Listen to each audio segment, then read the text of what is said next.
Welcome, Dr. Balu, in this special FUHcast about our upcoming symposium. What can the attendees expect from the expert panels that we have throughout the 2 days in the symposium, and also what they can learn from the multidisciplinary approach in emergency medicine and trauma? The general public thinks trauma is very straightforward. They think that a trauma means a fracture of a bone or an isolated head injury. But many people don't realize that trauma means there is multiple organs involved, multiple injuries involved.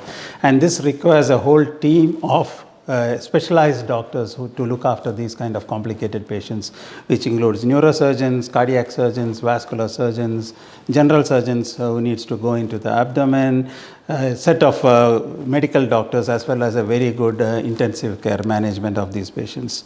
So we are using this opportunity in this conference to showcase not only our skills in emergency care, acute medicine, and also trauma care, but we are going to involve other experts in this field in this conference. Not to forget the workshops that we are going to have, which will be hands-on workshops, very interesting workshops on CPR, advanced cardiac care, airway management, ultrasonography in emergencies. So it is going to be a very educative 2 days for all the doctors and the allied health. I'm looking forward, Dr. Balu, and you will be there, I will be there, and we are going to welcome everybody who's joining us. I'm sure it will be a great 2 days for trauma and trauma care in Dubai.